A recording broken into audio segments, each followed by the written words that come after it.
my name is Paula McGurdy and I am a visual artist based in Dublin in Ireland. And I started this podcast last year in lockdown. And really the idea was to champion other female artists within Ireland, just to hear more about their story. And I am fascinated by how people got into art, what their creative background is, a bit more about their process, all of that. I love it. I think it's really, really fascinating. And I think regardless of whether you're an artist or not, I think to find out a bit more about how people create things is a wonderful thing. So I hope you enjoy them. This series is on podcasts, so all of the main podcasts, Spotify, iTunes, all of those places. And it's also available on YouTube as well. So you can see them on my YouTube channel, Paula McGurdy. If you like it, please subscribe, please like, please share. Obviously, the way that these get out there and are seen more is if you guys champion them as well and champion the artists that are sharing as well. They give their time up as well to be here and to chat and share more about their process. And it's an amazing thing. Hi, Éadaoin. How are you? Thank you so much for joining me today on the podcast. Hi, Paula. It's lovely to chat to you in person. I feel like I know you from Instagram, but it's lovely to, I know to see your face. It's always the way. Thank you.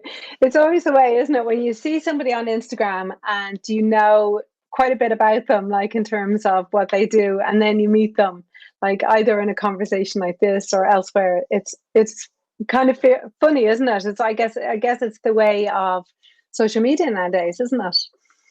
I suppose so, yeah, but it's I suppose this is still virtual, isn't it?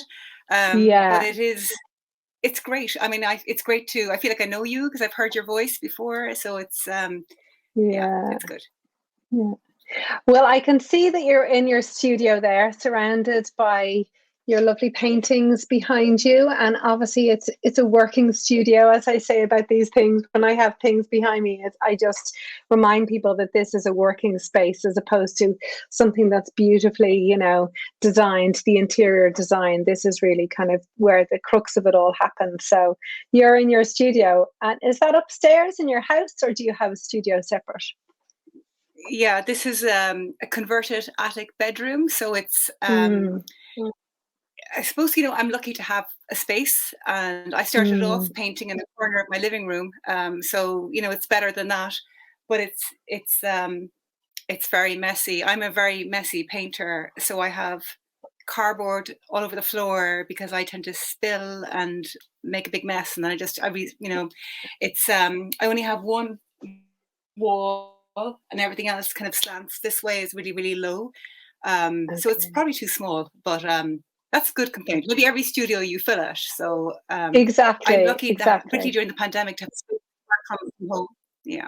And also, I think it just shows the creativity is working then as well, Éadaoin. If you're kind of got lots going on and it is a messy space, I think it just shows that there's lots of output, and that can only be a good thing, really, Yeah. So Éadaoin, tell us a bit about your story, how you started and how you got into your creativity. It's probably a very long story. I did art in school. I loved it. And I was in the unusual position of having a place in art college, my portfolio, before I even sat my leaving cert. So totally took the pressure off. And then I didn't know what I wanted to do. I was 17, and I honestly I didn't know what I wanted to do with my life.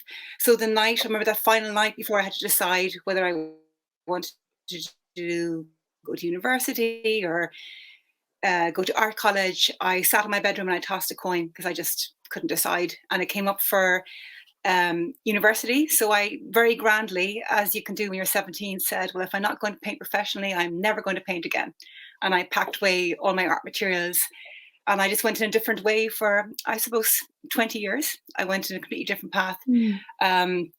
Went to university, studied literature, did a master's in French, lived in Paris, which of course I kept going to art. I still loved art, was always going to exhibitions, did acting, did all different things, wound up working in business, marketing, all different things, set up a theatre company.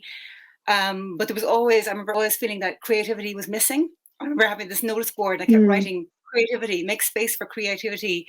I had a young family. And then I think when my children were young, is how I really started trying to find my way back into creativity. And I did the Julia Cameron's book, The Artist's Way. I did it twice. The first time I tried to write a book, so I think I spent, I don't know, 5-6 years writing books. But it was on my laptop and it felt quite like work because it was still that laptop. And then I was painting in between, but the second time I did it, I just started painting. And my youngest daughter, is an artist also, and she was. I was painting with her, and it just sort of, I don't know, something resonated within me, and it felt like, it's this. This is what I've been missing. This is what I'm looking for. So I just sort of went for it from then, one step at a time. And I think moving from a non-creative life into a creative life is really difficult. I didn't know any artist. I didn't know anybody creative. I felt it was too old. I felt it was too foolish. I felt I didn't know what I was doing. I felt my work was no good. And it was really hard to be selfish and put myself first, to make that time to paint. But I just sort of did it one thing at a time, and it just took one step of bravery after another led to the next step. And I just kept going for every opportunity that went my way and saying yes to them, even though I'd be terrified beforehand. And I only exhibited and sold my first painting just before my 50th birthday. So, it's been very intense, and I'm really going for it, because I feel, Paula, that I have no time to lose because I'm starting so late. I really feel I have to go for it. And the other thing I've learned is that, my biggest fear is this was feeling that, I was too old and I would be foolish. But actually, most people aren't thinking about you. Most people don't really care what you're doing. So it actually doesn't matter. And you just have to go for it. And in Julia Cameron's book, one of her exercises is you write out all your fears that block you from being creative. And mine really boiled down to, I'm too old. I know I'll be foolish. I'm not good enough. And they're in a jar in my studio, actually in the corner. And she actually wrote that if you wait, you're just basically, if you don't do it now, if you wait till next year, then you're just 1 year older. So this is your moment and you have to go for it. So that's what I've been doing. But it's, I'm getting more familiar. Even with calling myself an artist, I found a huge, kind of imposter syndrome where even that was difficult. But, I'm getting more used to it. And certainly when you sell work, when people actually go, I'd like to hang that in my home. I mean, I just couldn't get over that.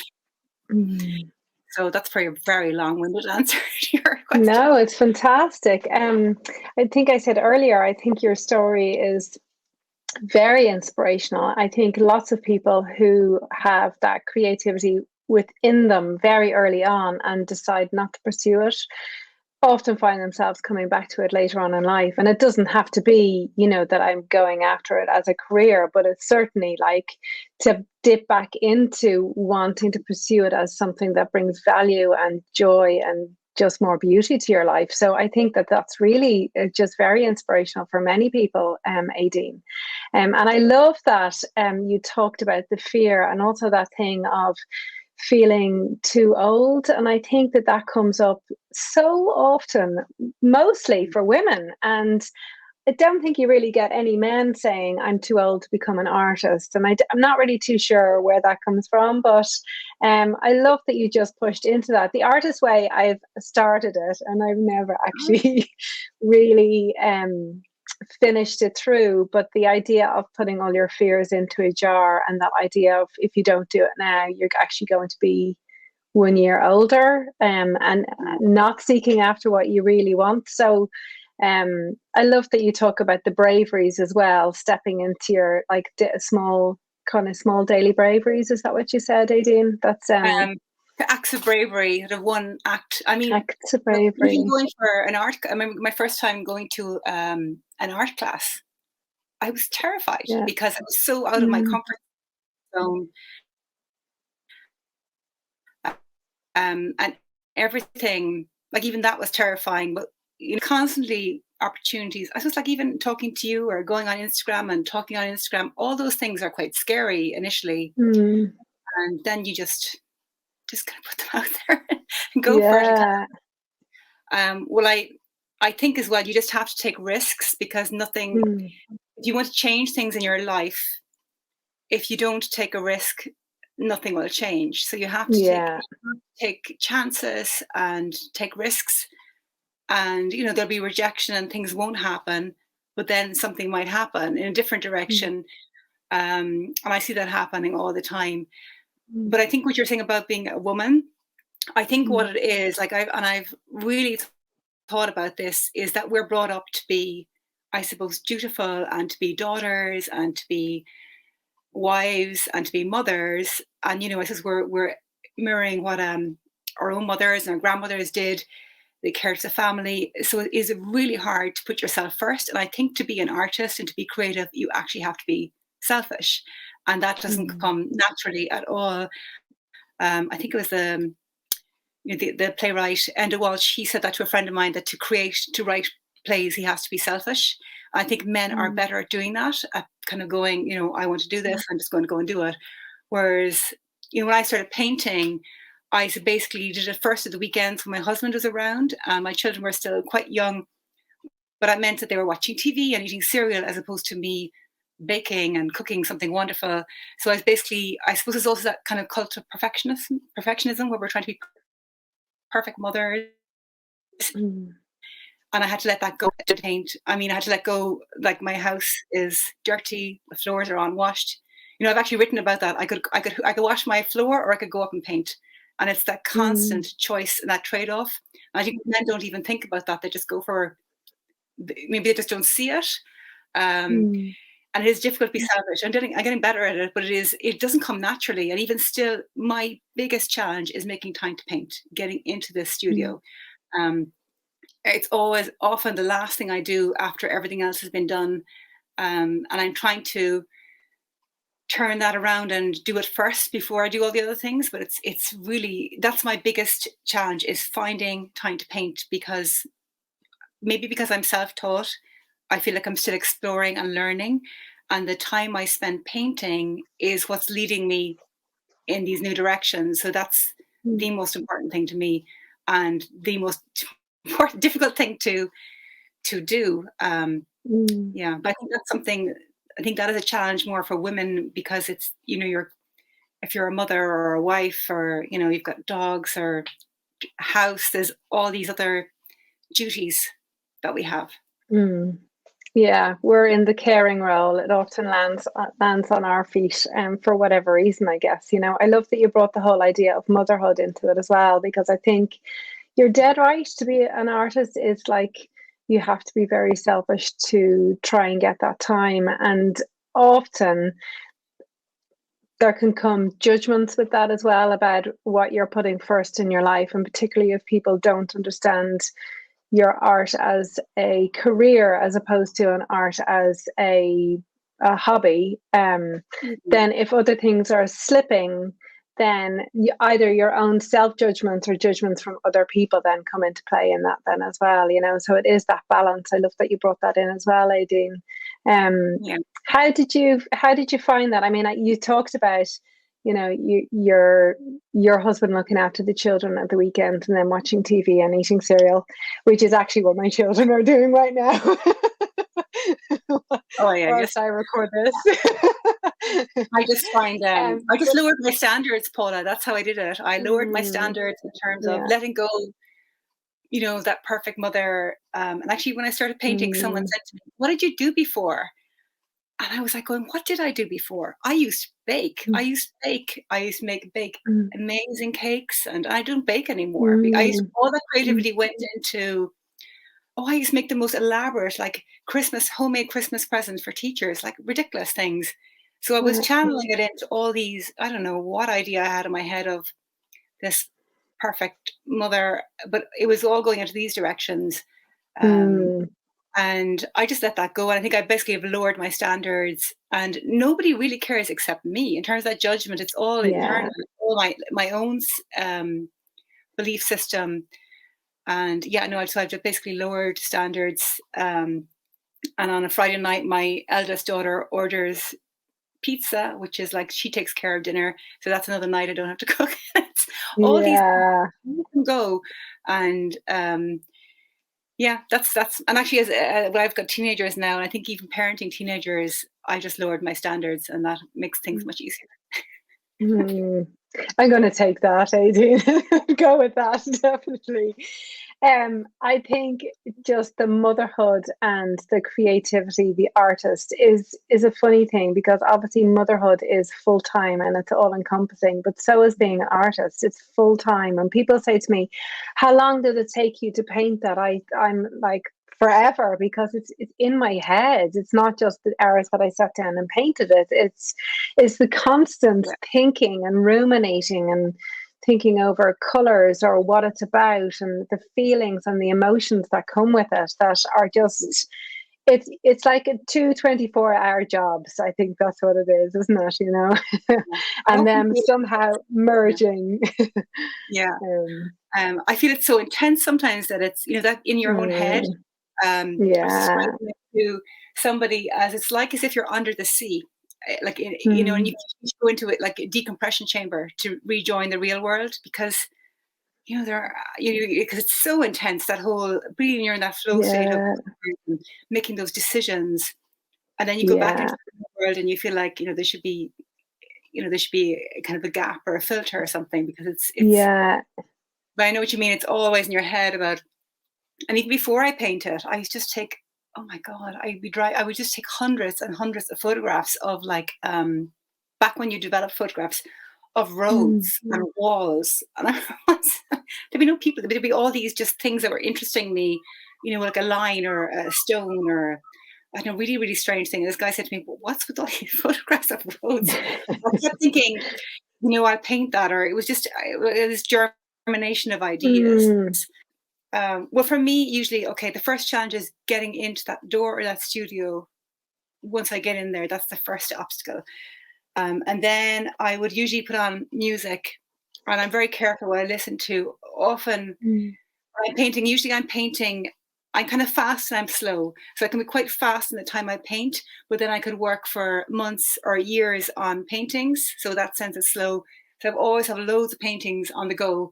And I tend to, when I'm working on a series of paintings, is I listen to the same music over and over again. And it just helps me get right back into that same feeling I was in. mm, Um, so at the beginning, it kind of take me a while to find what that music or that playlist is that's right. Because if it's wrong, it's just too jarring. And mm, then I don't sketch. I probably do it all wrong because I'm self-taught. So I'm so impatient to get to paint and get to mm, color. And I think just choosing and moving color around and manipulating color is how I start. mm, And it might be a blank canvas, or it might be I'll be painting something over. I have two sides of my studio: oil painting and acrylic. So I might be over on the oil painting side, looking at an acrylic painting and going, I want to do that next, and it needs orange, mm, green. So it's just these kind of like sparks, and just following that idea. But it's always color is usually my way in, and mark making. And I don't use any brushes. I use mm, more kind of, I suppose I'm manipulating paint by how I'm moving it and how I'm throwing it, and mm. by kind of DIY tools. So like I'm one of these people, and I wander around a DIY store, and I'm going, I wonder what mark that would make, or I don't know if I've anything here. Like I was throwing out these old mop heads, and I thought, oh, that would be very, very interesting. Like I'm just always trying Yeah. to clear the house, and they're all ending up in my studio. Like where you can, like, I've got brooms and, like, I don't know, all kinds of things around here. And just thinking about mark making, how I could use that for a mark. And I'm just so I don't sketch. I will start with an idea often in my head.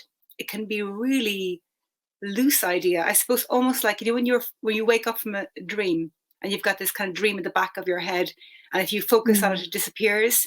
I often find painting, it's that kind of feeling.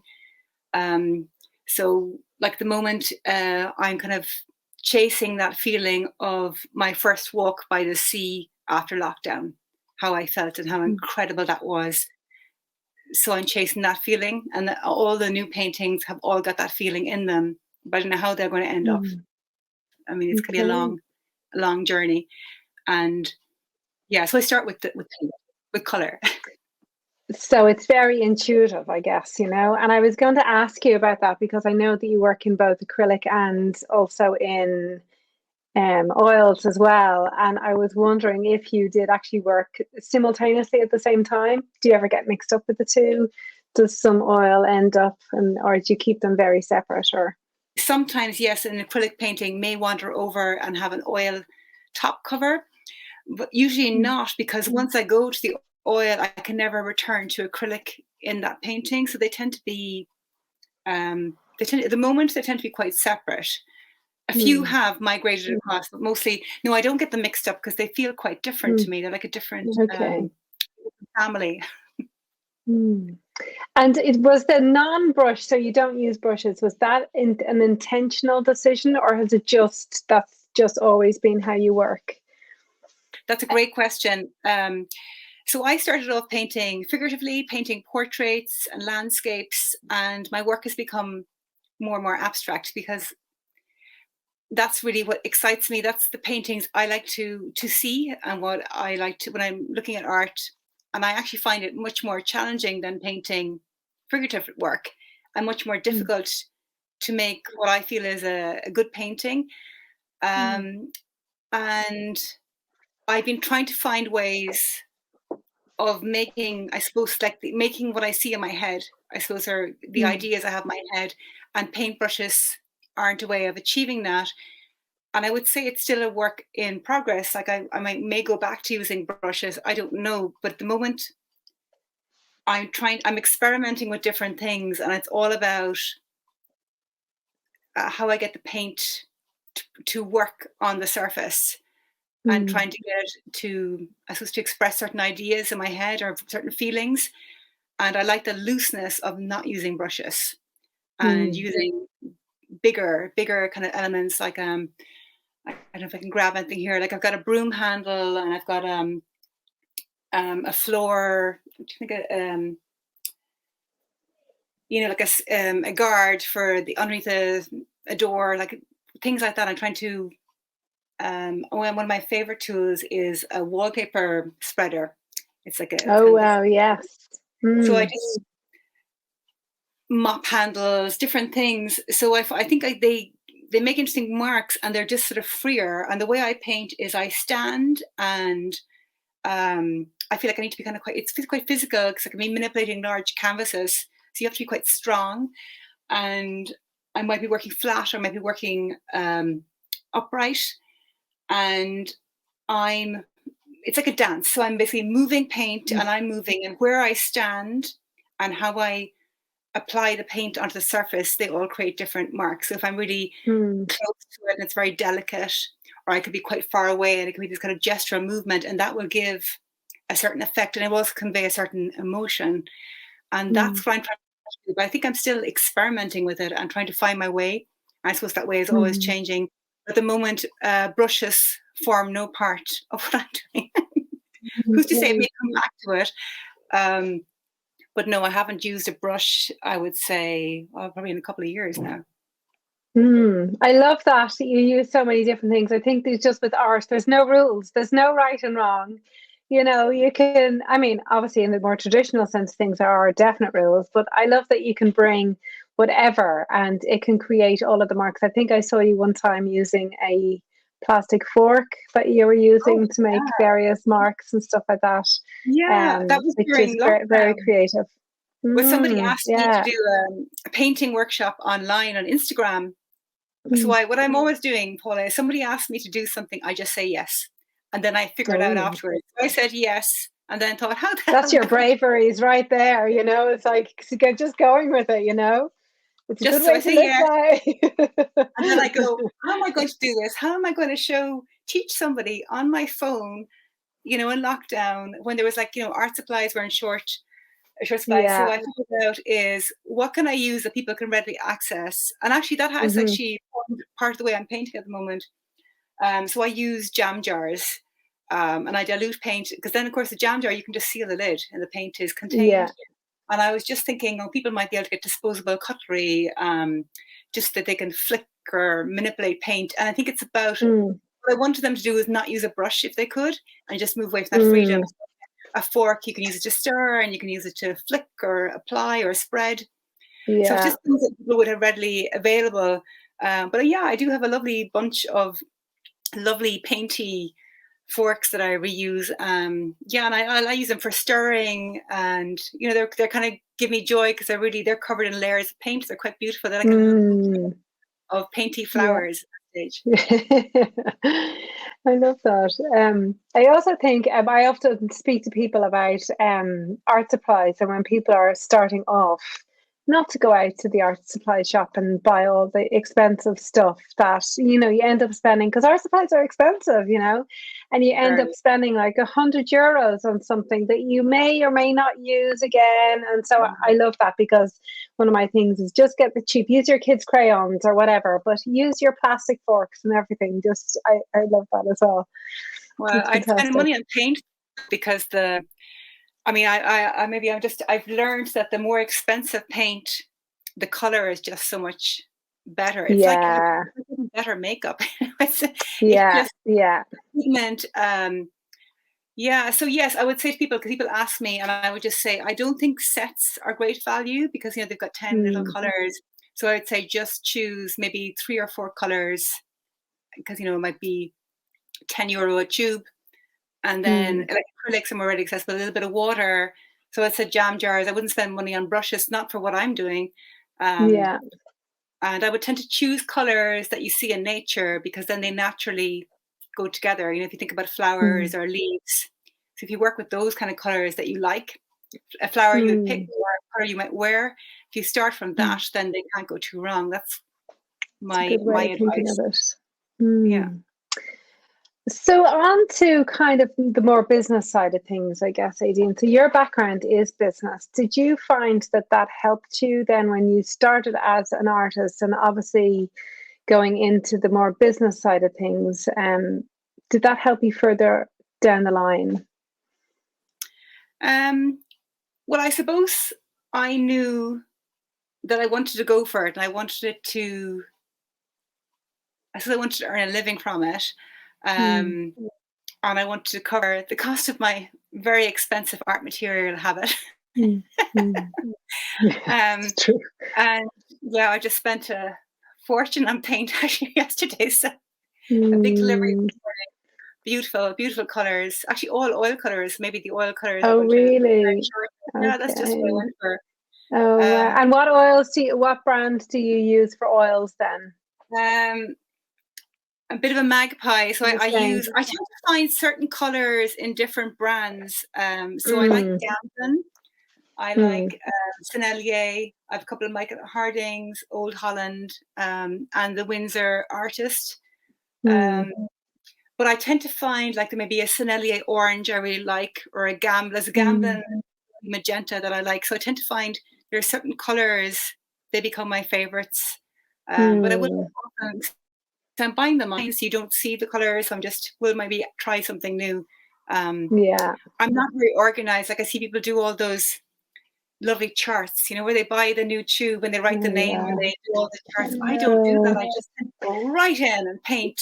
It's a dream of mine to do one of those, but I haven't done it. I always just want to go to the painting as quickly as possible. So I might be very, and the other thing I've learned is to be very lavish with paint. The more, if you're mean with paint, you'll create a mean, tight little painting. So you got to be lavish, not worry about it, and then the paint will be much more exuberant and joyful. That's my theory for my wasteful habit. So you asked me about business. So I think I wanted to have a website. So I'm learning as I go, and I think for me it's still a very recent journey, Paula. So I launched an e-commerce. First thing I did is I had a little generic website, a Squarespace space website I did myself, and I'm not a techie person at all. So everything took me forever. And then the other thing I decided is the very first painting I entered into a submission was accepted and it's sold. I thought this is the way it was going to be. I thought everything was going to be acceptance after that. And then I had like months and months of rejection. But that painting sold, and I realized I had no photograph of it. So the other thing I decided at the very beginning is I was going to have all my paintings photographed professionally before I put them up my website, before they sold. And I have done that since that first painting. So I do invest in that because I'm not able to do that. So I get someone to do that for me. And then I launched an e-commerce website last year. I thought that was important. I wanted to be able to sell work, and I'm still learning about that. I suppose I do believe in marketing. So I think Instagram is an incredible opportunity for any artist because it's visual and it's a great way of connecting people. I love it. I find it a really supportive community and a great way of meeting artists. And I also believe in giving back. So I don't want, I suppose, even though I'm business oriented, this year, my goal has not been on sales, because like when I launched my website last year, I had all these sales and then all my time was spent in packaging and administration, and then I had no time to paint. So this year I set myself goals. I think that's really important, to set yourself goals and targets and to review them. And my goal was spending time in the studio and painting and developing my work. So I've held back from doing sales, and I might post a painting up on Instagram and somebody might ask me, is it for sale? And I just say, not yet. So I'm just holding back, because the longer I can hold off on releasing work, the more time I have to develop them. And I think that's my objective. But it's that balance between selling work, and which is amazing. And it always just gives me such a thrill when someone wants to buy a piece, and creating the work and all the administration involved with that. And I'm learning all the time. Like I'm learning how to package and do prints and all these things. Everything is still, I suppose, quite new in my journey. And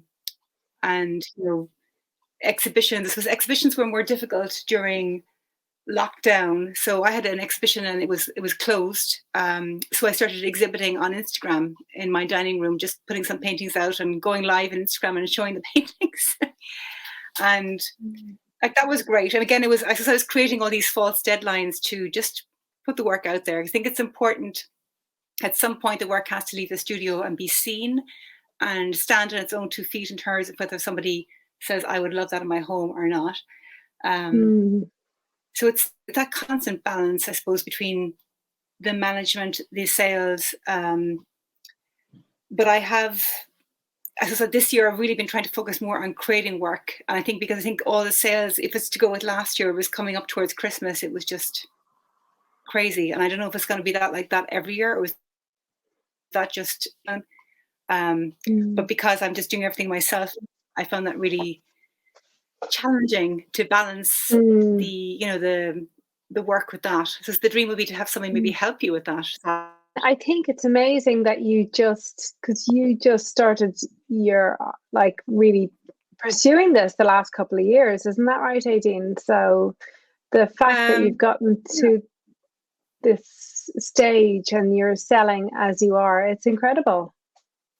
Well, yeah, I suppose I've been really working at it really hard, Paula, though. I work on it every day. Like I spend a lot of, I suppose part of my family, it's like my number one objective, and I'm just focusing, I suppose I'm thinking about it all the time. And before I first exhibited or sold work, like I was working for years privately. So I suppose I had all those years in the background when the work was inside. But there's something very freeing about putting your work out there. I mean, it was terrifying at first. My very first exhibition was terrifying. It felt like I was blowing up my diary and saying, here, have a glass of wine and read my diary. It just feels so personal and so vulnerable. And I'm getting more comfortable with exposing myself in that way. I think that's part of that creative life, where you have to because those paintings come from inside you and you're putting them out there. So I'm definitely more comfortable with that, and getting used to rejection and all that comes with that creative life. But it's yes, in one sense it might seem very short, but I'm working very hard, and I was working for a long time before that. But I suppose also because I'm self-taught, and because I feel like I'm starting so late, I really feel I don't have 10 years to faff around. I actually just have to go for it. I feel like this is my time, and I'm just saying yes to every single opportunity that comes my way, And like, 'cause I mean, from those live painting demos I did on Instagram I told you about, like RTE contacted me and said, "Oh, would you do a live painting Oh my on the Today goodness. Show?" And I just said, "Oh yes." And then I thought, Wow, that's how the incredible, hell am I going to do Éadaoin. this? I'm not, I'm not a teacher. I was thinking, I felt like such a fraud. And I was thinking, oh, well, how do I do it? Then it's like in front of a camera, and it was an amazing experience. It was terrifying, but you just got to Mm, keep. I just feel I can't say no to anything. I got to say yeah. And I suppose maybe all that taking every opportunity maybe might be, I suppose, accelerating things, because I'm just mm, really, I suppose I'm maybe kind of laser focused in one way, even though I'm quite scattered in my creative life. It's very broad and intuitive. But then when I'm focused on becoming an artist or becoming a professional artist, or that part is, I'm just really, I think about it all the time. It's always in my head and I'm mm, just going for it. So I suppose every day, if I'm mm. doing something towards it, then it maybe will, but then I don't know. You see, I don't know what's normal because I have no one to compare myself with. In my, Yeah. I suppose, personal life, I don't know any artist. So I'm the only one. So Mm, I actually do mm. art college, so I don't know what the norm is. Yeah, well, Somebody said to maybe me, it's better that you don't have that then as well. well, someone said to me, if I went to art college, all this creativity would have been beaten out of me. So I don't know. And There then is I that as thought, well. does that mean my work isn't any good?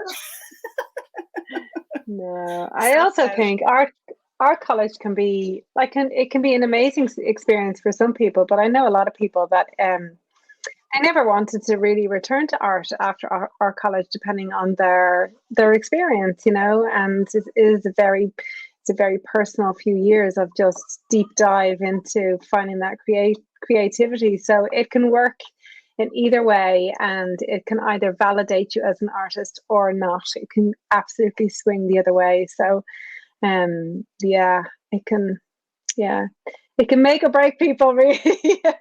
Yeah, no, I think maybe everything happens for a reason as well. And I think Mm, because I did literature and then business and then returned to art, I find the way I paint often, it's like as if I'm writing a novel, because in my head it's mm, very linked to words. And like I did a series most of last winter and spring, and it was all about kind of warrior queens. And it was this idea about us again as a mother of teenage daughters and all the stuff they were going through. And I had just these ideas in my head, and I allowed myself that luxury of all that time to develop those ideas. But I felt like as if I was writing a play or a novel, and I was creating this landscape, and then I was creating these characters that was populating in them. And the work was much more mm, figurative than my normal work. And like I find like words come to me, and I'd be writing them on the wall in the studio, and my titles are hugely important to me as well. And if I hadn't studied literature, I probably wouldn't have that approach. So maybe everything happens for a mm, reason. And that all that richness of my life and all those things I did, I suppose they're all in that mix of what I do or what I am. yeah. The art, isn't it? We're all ultimately, Mm, we can only create what's inside us. So I think, mm, if you gave somebody the exact same colors and same tools, they would create a different painting because it's coming from inside you. Every painting comes from mm, who you are. Um, and the other thing I believe in is being generous and in sharing what I've learned, because I love mm, when I reach somebody, a stranger on Instagram, and I say, what varnish is that? And they tell me. So I mm, always share what I've learned because I'm still learning, and I like to kind of sort of give back in a little way. Um, and somebody was saying to me, maybe I shouldn't. I should kind of like keep my secrets, but I don't believe in that, because I think even if I mm. gave 10 people the exact same colors and the same tools and the forks and the jam jars or whatever I was using, they would be all different paintings because Yeah. it's all coming from inside us. I fully believe that as well, Adina. I'm a real believer of there's abundance for everybody. And I think if you're like holding things and guarding things, I mean, obviously there are certain things that you want to keep, and they're mostly about your I don't know what they're about, but there are certain things that I guess. But if you're sharing what you're learning, and if you're being open-hearted and open-handed about things, I think that just comes back in tenfold. And I just think to hold on to things really tightly, it's that thing of there's not enough for everybody. And I just think that it's something that I say again and again, there's room at the table for everybody. And everybody's going to create, like you said, everybody will end up creating something different with whatever they're given. And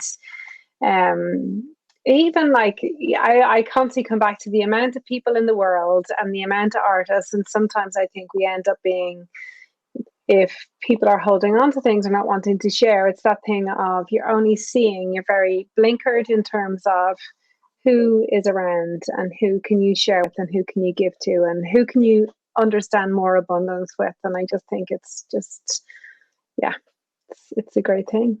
So I agree. Well done on sharing, Thank you. And you too with this podcast. I mean, that's very, I think podcasts are very powerful. And certainly for me starting out, I listen to podcasts a lot in terms of trying to educate myself. So I think they're great. And I think you're right about abundance. Absolutely. Even down to how you paint, being abundant with materials and not being tight and guarded or being abundant with, and I think you're right. The more you give, the more gets given back to you. Absolutely. Yeah. I completely agree. And I love seeing your stories as well, Éadaoin, because you can see the abundance within your stories. You can see how that reflects, because obviously you go on these, nature walks and you're looking at the amazing abundance of nature around you. And that then just in turn just reflects back into your own work as well, and how you talk about it and all of that kind of stuff, which is, it's kind of comes full circle then, doesn't it? It is. I just started doing that, I think, last year during lockdown. Because I suppose I was always documenting and I used to take photographs. And I think during lockdown, I just started putting up what I was seeing on Instagram in my stories. I think I just finally got the knack of stories actually around the same time. One of my teenagers taught me about it. And it was really interesting because we were in this like 2 kilometer little tiny restriction. And I was going in the same little loop every day, but I would always see something new. And it could be, like a crack on a pavement or a bit of moss or a new flower had opened up. And even I would always see something new. And the smaller my little circuit, the more I was seeing. I suppose it's like a meditation, really. And I just started sharing that. And it was really interesting because some of my neighbors were going, "Where are you walking? Where's that bridge? Where's that wall?" Because they, they didn't see it. And so it's because maybe I'm visual. I'm always observing. But I like sharing that actually. And I suppose it's like a diary for myself, recording them and putting them out there. And I like the way stories disappear as well. They're there and then they're gone. And it's sort of like one of those things I do now, actually. I hadn't really it seemed very organic, the whole Instagram and sharing. But it's like a little visual diary for me, because I'll see something and then I just put it out there. And even just by photographing it and even deciding, will I write a word to go with it? I'm even refining it myself, why I took that photograph and what appeals to me about that flower. And often when I walk, memories are triggered. And I suppose all my paintings come down to, they're about place and they're about memory. And walking is so powerful, I think, in coming back to memories. And I will remember places I visited as a child, or things that happened when I was a child, or, even almost like ancestral memory stories my grandmother told me, and they'll all feed back into my paintings. So I think there is something so powerful about those walks. And, I have 2 dogs. I'm very grateful because they need to be walked every day. And it definitely is so nourishing for my art practice, those walks. And I think having that restriction, when you couldn't go to the sea, and because I live in an urban suburban area, it was amazing how far you can go inside your mind. So even though you're seeing things, your mind is going into this, I suppose, this internal landscape. And that was just so inspiring, actually, for me. And I'm still following all those threads and dreams. And there's always loads of ideas fermenting around. Earlier on, Éadaoin, when we chatted just beforehand, you were talking about, or maybe I saw this on your stories, you were saying about you didn't have the best day the last few days in the studio. And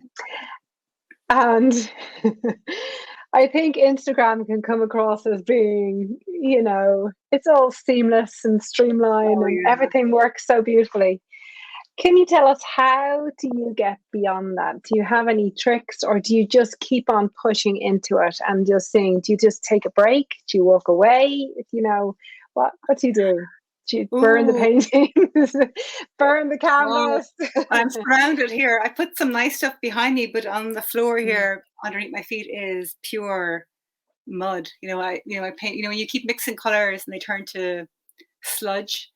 Yeah. I just had, I don't know, maybe 3 or 4. The last few painting sessions have been awful. Like where I was like battling with paintings. And I suppose that's the thing with working abstractly, because I'm working intuitively, that I don't have a structured plan where I'm not going, okay, now I'm going to do this bit and then this bit, so that it's constantly leading forward. I'm working on things and they're like getting really good, and then I just go a little bit further and I just lose them. So then I was battling again, it was coming back, and then I just lost this one painting. Like, it's not a very big painting. Just getting, so it's got so many layers now where it's just, I don't know if I can reach it. But it's just horrendous. What do I do? I suppose if I knew, I wouldn't go. It'd be in that. I think for me is, what I need to do is, I suppose I need a little bit more discipline, and I need to be able to stop. Like, I possibly should limit the time I spend painting or working on because I work in series, and because I use a lot of paint, it would be better if I had less passes on any one piece to keep that kind of freshness, and not to keep going on it, because then I just lose it. So that is perhaps one hint, just to move to another painting, not to do too much in any one painting, because they're so wet. It's just the way I'm working at the moment. And when I'm working, I'm better at that when I'm working on my oils. I will have, actually my oils, I tend to work on a wall easel, and I'll have a few on a go. And I just do a few marks. And because of the oils, because they are wet, you have to leave them to one side, and then I move to another piece. So I'm trying to maybe elevate maybe 6 pieces in any one session, just adding a bit more to each one. That stops it getting muddy. Yes, stopping, going outside, going for a walk, that helps. Starting something new, just letting it dry, going back to something else. Is there, I suppose, just to dive back into it, and then you get the joy of when it works. If painting works, it's very rare for me when I have a painting that will just work beautifully in one session. It's usually months, but then it's often the one that was a complete mess that I leave to one side for 6 months, and then I'll come back to it, and it will just suddenly resolve. And maybe it was because I just didn't know, I didn't have enough knowledge or skill at that moment to complete that painting. So maybe that painting needed to wait for me to become a better artist to complete it, perhaps. I don't know. I don't know. I just got to keep going. But yeah, I suppose moving something else, maybe that's what I need to do. I know some artists, they have timers and they set timers to stop, and you got to go to the next one. I'm often, because I don't have very long to paint. Usually it's somebody phoning me saying, come downstairs, dinner's ready, or it's late and we want to watch something before going to bed. That stops my session. And maybe I need to create those deadlines. I don't know. I'm still learning. I'll come back to you on that one, Paula. That's okay. No, it sounds like you do know, but it's just maybe a bit more stop-start, and it's more intuitive for you. The whole setting the timer thing, it sounds like a good idea, but I don't really work that way. But I understand what you're saying about coming back to a painting and then it really working for you. That actually happened recently, and I just sold the piece, and it actually ended up being the one that was challenging me the most. Ended up being my favorite one. Oh, they're always And that was favorite. the one that sold, and it's kind of that happy sad of, well, actually, you gave me such a tough time at the beginning, but now I love you so much. Oh yes, they're the child, the difficult child. But I think I find that when I release a collection, the one that's my favorite, the one I think that's a really good one, that's usually the one that sells last for me, actually. Yeah, I'm it's going, funny, isn't "Oh, I it? love that one." Yeah, I find that it'll be my favorite one. I think that'll be the last. And the one I was like, I'm not really sure about that one. They'll be the one that goes first. So I think it's the ones Yeah. that are a struggle. Sometimes I think of them as signpost paintings. You know, like a painting that's pointing you in a new direction. Those are really challenging, and where you learned something new and your skills evolved. That they point you that that's the way you're going to go next. Signposts, I like it. Yeah. Yeah, I sometimes actually have done that. I've a little mark at the back of the canvas to tell me that was a signpost painting. There's usually one. Oh, I love that. Yeah. Oh, I love that. It's your own secret little mark. Nobody else probably knows about as well, you know. Only you. Nobody else is listening. Only me. Everybody be looking at the back of their pictures now. Is that Éadaoin?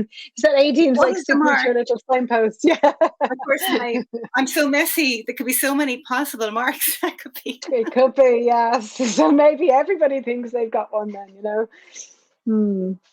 Can we just touch a little bit on maybe for those, we're talking about generosity, I guess, back to the whole idea of generosity and people starting off or maybe returning to their creativity, their passions. Do you have any advice for anybody who is thinking about getting into it and wanting to get more creative? Would you have any words of wisdom to say to them? Okay, well, I think I'm still learning. What I would think is it's not too late. If I can do it, if I can just, if you're in your 40s, like I didn't do it till I was in my 50s, so I think you're not too late. Go for it. Nobody else cares, in terms of being my biggest fears were, what if I'm no good, or what if I'm foolish, or I found out no one really is thinking about you the way you're thinking about yourself. So just take risks. I would say, so that's it. Be brave, take risks, go for it. Because I suppose rejection, this is work you create is so personal that rejections, you can be very sensitive and feel very hurt by them. But it is actually part of it, of anything where you are putting your work, or you're putting yourself out there, putting your work out there, people not liking it is part of it. So that comes with it, but you can't get a yes without getting a no. And when I started off, I actually used to write down how many no's I got for every yes, because that made me, I suppose, give me that sense of control over it, that maybe I had to get 10 no's before I got a yes. So sometimes when I got a no, I'd go, oh, that's great, because I'm getting closer to my yes. I've only got 9 more to go. And then I get a great way to then I think think about it. Well, I think it was just trying to, I was trying to play a game with myself, because I suppose you can be hurt by these rejections, and it's part of it. I believe you have to be honest, I suppose, or about what's going on. Even you were saying about the days that aren't great. That's all part of it. Nothing is easy. And I think the more you share or ask questions, ask questions of people. I used to ask questions on Instagram because I didn't know any artists in real life, and IRL, is it? That was really, really helpful when somebody would come back and say, oh yeah, that's this paint or that color, or, and every so often you get somebody come back and say, oh, it's mixed media. Yeah. Well, they didn't want to it's share. Big open. That's so wide and vast, isn't it? It's like, yeah. Well, it's like, I believe, yes, I think asking questions. I think the most important thing is to find a space to paint. Like I started off in a corner of my living room, and then I took over this little attic bedroom.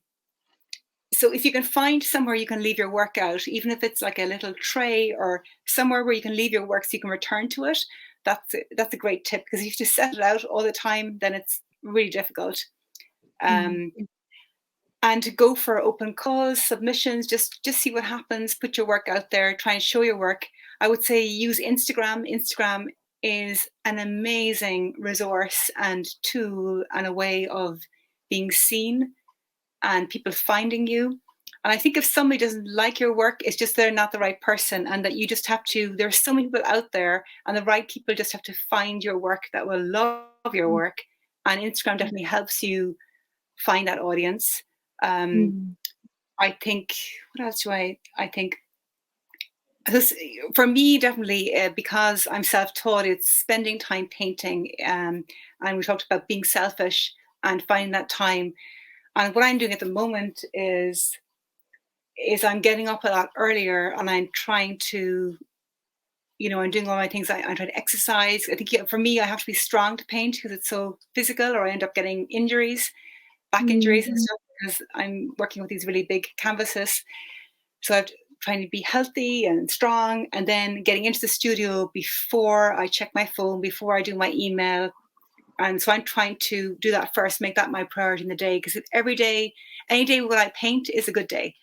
I'm trying to let the whole day go by, and it's 10 o'clock at night, and I'm trying to get up to the studio, which happens a lot. But other advice, I would say experiment. I think if you're just starting off and you don't have a gallery and no one knows about you, in a way that's a gift, because you can play and you can experiment and find your voice. Because when you are successful artist and you're looking back onto the experimenting, you'll think, wow, that was amazing. You had no pressure. You could go in any direction. So you just have to think that this is an opportunity, and this day that you have to paint, or this week you have to paint, you'll never have it again. And what can you do with the materials you have? And you talked about abundance. There's also scarcity. If you don't have the colors you want, or you can't afford the best things, use what you have and you'll create something. And you might find a new way of painting. Sometimes you can't, with a certain paint is out of stock and you reach for a different color, you'll create a new way. You move out of your normal comfort zone. Not that any other advice. I suppose, you need to have a website. That's the other thing. You have a website, yeah. They're brilliant. That's amazing. With Instagram website, yeah, they're amazing things that you've just said. I think that people will get lots of value out of that. Definitely, Éadaoin. And also that thing what you said about you've said it a few times about it not being too late. One of my favorite quotes, I don't actually know who said it, but that thing of it's not too late, you're not too old, and you are so much better than you think you are. So they're brilliant things. Thank you so much, Éadaoin. I think people will get lots out of those in terms of kind of starting their own path, or because I fully believe that we all have that creativity within us. It's whether we decide to put it to use or we decide to do something about it. And that doesn't mean that it's a painting. It doesn't mean that you end up painting or in the artistic realm, but it could be writing or cooking or floristry or whatever, so many layers to it. We were all creative as children, and, somehow along the way we stop, and maybe it's our education system, I don't know, but it is all within us. And I remember people reaching out to me in Instagram saying, I couldn't paint a straight line. And I'm going, I don't paint any straight lines. And my thing is, there are no lines. But it's, like we all paint, we were all creative as children. And yes, I think it is within us all. And like for me, definitely painting makes me feel like, this is what I'm supposed to do. Like I finally figured out what I want to be when I grow up. And it took me a long time to get there, but it makes sense of everything in my life in a way that, when I paint, I'm not a mother, I'm not a daughter, I'm not a wife. I'm just the me that was there when I was 8 and I had that confidence. I think I'm only now returning to that inner confidence I had when I was 8, and I knew I was good at art. And I wanted to be, I was 8, I wanted to be a ballerina, I wanted to be an actress, I wanted to be an artist, and I wanted to be a writer. And I thought, I'm going to do all those things. And I saw no obstacle. And then I think we just go down this path where, I don't know, we're afraid, or we just lose that confidence. And I think for me, being creative, you kind of go back to that inner child, or that inner person. And in a way, it's the person's there all along, and you're like peeling off all these layers. And to be creative, you have to be vulnerable, and you have to really expose yourself. So you're removing all those layers of being afraid of what people think of you, or, what do I look like? Or you kind of forget about all that. And you're finding the person inside you and you have to take those risks of showing everybody that person inside you in your painting, or whether it's, you said, baking or gardening or fashion design, whatever it is. Even like my husband is a scientist. For him, science is hugely creative. That's his creativity in research and coming up with new ideas. So everyone is different.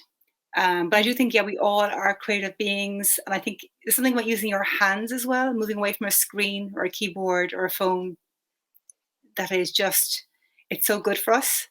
Whether it's like, people who bake or garden, or I used to do 1,000-piece puzzles as well. There's something about and not being afraid of being messy as well, because we're brought up to be tidy and neat and look well and be well presented. So, like, I am just probably the world's messiest painter. And I can't make the painting looking really, it's shockingly messy. I posted pictures of it and artists have gone, oh my God, like when you say messy, that's, we had no idea. It's next level, yeah. Well, actually, that's, you're feeling blocked. People have often given me that tip, to tidy your studio. Apparently that's another tip. But I could be tidying my studio all the time. I could go on and talk about the idea of fear and visibility and how it holds us back so much, because believe you me, Éadaoin, I have been there, and even things like this, doing a podcast, doing YouTube, all of that kind of stuff, doing lives, all of that. It's all such a learning curve. And I think if you are that visual person and you want to make a career of it, it's just the way of things nowadays, that people want to know more about the artists and how they make things and who they are. And it's just connecting with people on a very different level, but it comes with so much fear and being afraid of what others will think and being bound by that. And I think it's that thing of when you realize actually that that's just your ego. Most people are really just thinking about themselves. Nobody's really looking at you. Then it's like this shedding of skin to be able to say, actually, I don't need that to bind me up anymore. And for the most part, I think we often are fearful of people who are not in the conversation with us, like people who, it might be people who aren't. I don't know if you've read any Glennon Doyle's books, Untamed, or also Brene Brown. She's a great one for talking about vulnerability and putting yourself. And she says, like, about being in the ring, that if you're not in the ring with me, that you have basically no right to say what you agree or what you don't agree with me. So if somebody is not doing the same thing, it's that thing of not taking on board what people's opinions are about you, because I'm a big believer in thinking that people's opinions of you are actually none of your business, because if we took all of that on board, it would just be so weighty and too much, because obviously some people's opinions of you are fantastic and almost too much. They hold you on a pedestal, but also some people's opinions of you are so low and so poor. So I just think, I don't want to know. Yeah, you have to. And also what somebody says, like if somebody says, I love your painting, and then somebody else goes, oh, that's not really any good. The painting is actually the same. The painting hasn't shifted. So it's just, that's all about the other person, their view of it. And you're right. They can be that whole thing of someone says, oh, you're amazing. And then you start to think, oh yeah, I'm amazing. Yeah. And then that can be equally difficult. So you have to, well, what I do anyway is when I on my first Instagram live, oh my God, I was terrified, sweating and everything. And, but you just got to go for it. You really have to go for it. I think yes, yeah, you can just do the work and put the work out there. But I think there's an opportunity, and that possibly also does accelerate your exposure if you put yourself out there as the artist as well. And it's just go for it. And the thing is, most people, like most of my close friends, aren't on Instagram. So I feel like nobody really sees it anyway, and you just put it out there and you kind of, I think your phone is such an amazing tool. Like mine's all painty, but even like you can record a time lapse and throw it up there. And the thing of the time lapse is people don't really see how you paint because it's all sped up. So it all looks really effortless, and you throw on a bit of music.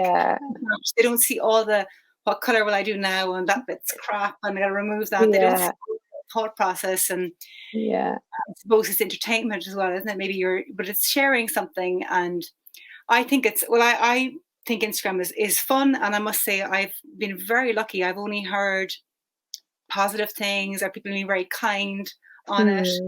Early on, I think you have to kind of also surround yourself, if you can, with people who are supportive and positive. And if your family are supportive, that's great. I remember somebody was saying something very negative about painting, and it really, it was early on, it really upset me, and I felt it kind of deflated me for quite a long time, and it stayed with me. But I realized, you just got to let those things go and try and, I suppose, protect yourself from people who are being critical, because maybe they're being critical because it's about them. It's about, maybe not about your painting at all.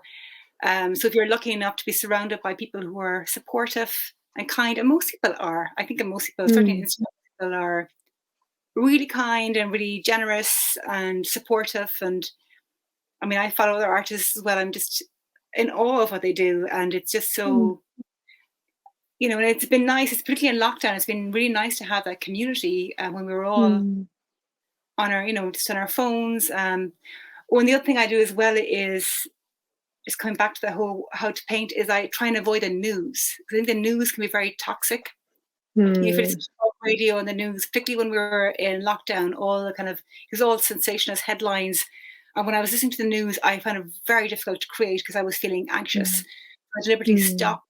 I tried not to listen to too much talk radio, to listen to music or podcasts. Maybe just check the news by reading them on my phone, just to get the headline once a day. Because if you get into that whole obsessive checking the news, you can go down a very negative spiral. Then it's very hard to go in and paint something beautiful. I agree. Absolutely, Éadaoin. We're the same in our house. We actually really limit our news intake, and it's very much just, we'll read, but we don't really have the news on the TV or on the radio, really for many reasons. But yes, it also just zaps your creativity as well. Éadaoin, it's been so lovely to talk to you. I feel like you have given so many amazing nuggets for those listening, of just wisdom and insight into how you work. Do you have anything in the pipelines that you're currently working on? Where, is there anything that you want to share about what you're working on, or anything interesting coming up? I'm working on this I'm in the middle of chasing this idea about the sea, and it's all still very ephemeral and loose in my head, and that's what all these murky, messy paintings I've been working on that didn't work out. I think I'm trying to find a new way of painting. Maybe it's not new to me. I'm experimenting, and I'm trying to chase the feeling I had when I visited the sea for the first time after lockdown, and how incredible it was, and how we all missed the sea, and how busy it was at the seaside. Everyone was walking by the sea, and there was guards there stopping us, because I was thinking, why are we all pulled to the sea? Why does it matter to us, and why is it so important? The whole tides, and is it? I think it's more than just the visual of the beautiful sea and the sound of the sea and the smell of the sea, which is all incredible. I think it's something very primeval within us that we're responding to. And is it like a pull of the moon and the tides? Is it something physical? Is it something hormonal? Is it biological? Or is it something to do with our ancestral memories? Is it something really deep within our psyche and in our past that it's so important to us? I think we had all of that. I certainly had that experiment, because I don't live near the sea, of being without it for very, very many months. So I've really been thinking about that. And I was lucky enough to be able to go to the Dingle Peninsula a lot this summer. We just did day trips with our youngest, because the older two didn't want to go, so we didn't want to leave them for too long. So we 2 days at a time. We're just walking by these beautiful, beautiful beaches that I haven't visited since I was a child, and revisiting places that I had visited when I was 10. And I could remember, I was going, there's a quay over there, and I remember seeing lobster pots over there, and I had so many memories, and it was just so intense and so beautiful. And because my walks are linked to my memories, those walks, there's something, so that's, I'm trying to, I suppose it's all very much a mix, but I'm trying to experiment with the marks that I could see with the currents and the tides and those incredible jellyfish, those neon jellyfish, and the colors and the shapes that I saw, and all my feelings and emotions. So that's what I'm working on, and they're all in a big, they're kind of the ones behind me, they're all very messy and early, and so that's what I'm working on. And it will be a collection that I will release. What I've been doing lately is I've been releasing it to my mailing list first and then online. But I've been approached by a gallery as well, which is very exciting. That's brilliant. So I possibly will have some pieces in a gallery in Dublin. So when I know for sure, that's fantastic. I'll say. But I was very excited by that, because it felt like, I suppose, like that external validation. I must really be an artist then, if somebody from the outside thinks I am. So, Instagram, on your website, it's like you're creating these false deadlines. So I'm trying to feel that I have this real privilege of this time to experiment and play, and I'm not putting on the pressure of sales so I'm working on, I'm thinking like words, like I have words in my head like tide and confluence, and it's all about the water and the tides and that kind of pull that I felt within me, and I think so many of us did. That's what I'm working on, and who knows where it will go, Paula. Love it. Who knows? Well, we're going to look with much anticipation over that then, Éadaoin, to see how it all goes. Me too. Yeah, absolutely. You're like, yeah, I can't wait to see how this turns out. Where can people find you then, Éadaoin? What's your Instagram and your website, or wherever else? Okay, so well, I'm always active on Instagram. I love Instagram, so that's at Éadaoin Glynn with all the vowels. You'll probably write it down. Very hard to spell name. Very Irish, yes. Yeah. Very Irish, very awkward.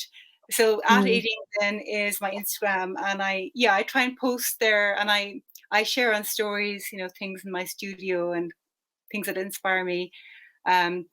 I have a mailing list as well, and I email maybe a little bit more detail of what I'm working on and share videos and stuff to them as well. And that's through my website, which is www.eadaoinglynn.com with all the vowels again. Great. You write it down somewhere. And I'm on Facebook, but I'm not very active on Facebook. It's at eadaoinglynart.com. And I think I'm on YouTube too. They're all Éadaoin Glynn.